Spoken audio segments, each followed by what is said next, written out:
మనం అనేక సంఘటనల్లో అనుభవాలు పొందుతూ ఉంటాం. కొన్ని దృశ్యాలు, మాటలు, పాటలు, రుచి, స్పర్శ మరియు వాసనలు జ్ఞాపకాలుగా ఉండిపోతాయి.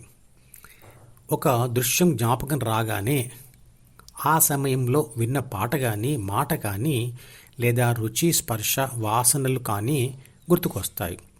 అంటే ఒక అనుభవంకు మనం ఒక దృశ్యం లేదా శబ్దం లేదా రుచి, కొన్ని వాసన, స్పర్శనలను లింక్ చేస్తూ ఉంటాం.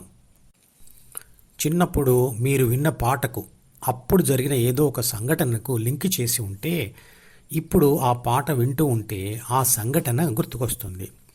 ఆ పాట అనేది ఆ సంఘటనకు హైపర్ లింక్. రెండు కలిసి ఒక జ్ఞాపకంగా మనసులో ఉండిపోతుంది. ఈ హైపర్ లింకింగ్ పద్ధతిని కంప్యూటర్ భాషలో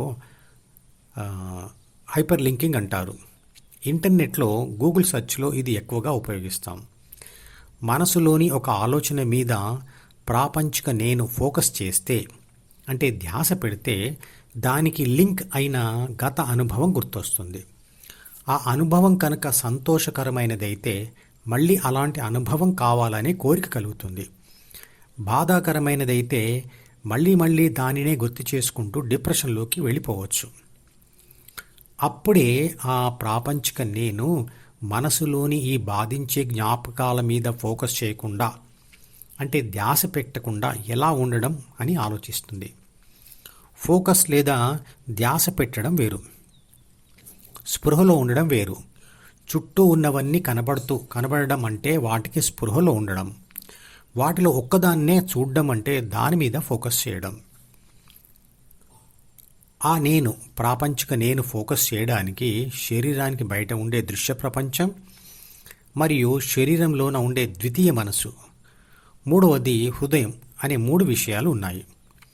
దృశ్య ప్రపంచం మీద ధ్యాస పెట్టి ఉంటే, అంటే పనులతో బిజీగా ఉంటే, మానసిక ప్రపంచంలోని బాధించే జ్ఞాపకాల మీద ధ్యాస పెట్టవలసిన అవసరం లేదు. అలాగే హృదయం మీద ధ్యాస పెట్టి స్థిరంగా ఉంటే మానసిక ప్రపంచంలోని బాధించే జ్ఞాపకాల మీద ధ్యాస పెట్టవలసిన అవసరం లేదు.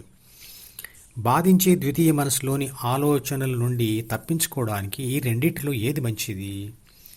దృశ్య ప్రపంచం మీద ధ్యాస పెట్టి పనులతో బిజీగా ఉన్నా మళ్ళీ ఓడిన బాధలు వస్తాయి మరియు బాహ్య పరిస్థితులు, వస్తువులు, మనుషుల మీద ఆధారపడవలసి ఉంటుంది.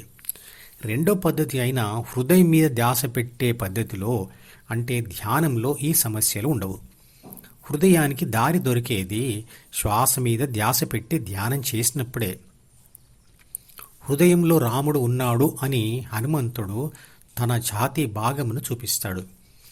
అంటే ప్రాపంచిక నేను ధ్యానం చేస్తూ హృదయంలో ధ్యాసను స్థిరం చేస్తే అక్కడ రాముడు నా కంటికి కనపడడు, కానీ నాకు అక్కడ రాముడు లేదా దేవుడు లేదా శక్తి అనుభవంలోకి వస్తుంది. ధ్యానం చెయ్యని, అంటే హృదయం ఎక్కడుందో తెలియని వాడి ధ్యాస ద్వితీయ మనసు, బాహ్య ప్రపంచం రెండిటి మధ్య తిరుగుతూ ఉంటుంది.